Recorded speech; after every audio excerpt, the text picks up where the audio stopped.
Happening right now, your time 11:33, to the latest on layoffs in the tech industry. Amazon, Alphabet, Microsoft have all warned thousands more cuts will be coming soon. Salesforce CEO Mark Benioff said, and Meta CEO Mark Zuckerberg, both admitting they hired too many employees, assuming they would continue to see their companies grow like they did during the pandemic.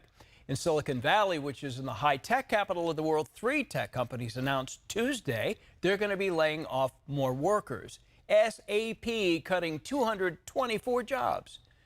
Twilio is getting rid of 159 jobs, and Context Logic is eliminating 47 jobs. Joining us now to talk about these tech layoffs, Lance Hastings with the California Manufacturers and Technology Association. Mr. Hastings, thank you so much for coming in today. Absolutely. Good morning. A lot of questions about all this going on. It just seems like it's just a wave.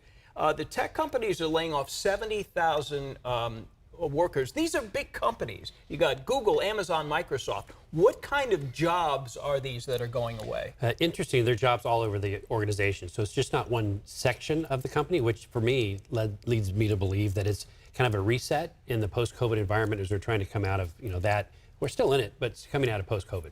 So a lot of these companies, the big tech companies, did add people during the at-home COVID situation. Is this just a product now that we're past that stay-at-home, most stay-at-home, that the tech companies are moving past that and trimming what, I don't want to say fat, but...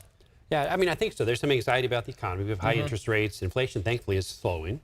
But they're just trying to right-size their organization. And we had the great resignation in COVID. I think it's kind of the great realignment right now. People are assessing what their cost structure are and making some adjustments for the future. These companies that we're talking about are our bellwether companies. Talking about Amazon and Microsoft. So what does this say going forward? Google as well. What does this say about our economy? We're in the first quarter of the year. What are we looking like? I think there's a lot of anxiety about the economy. It's fairly fragile, but the nice thing about the U.S. economy here in California, it's very nimble. We can adapt and adjust and make those adjustments. In fact, job numbers came in for December that were up. So the net gain for California jobs, which is a good sign.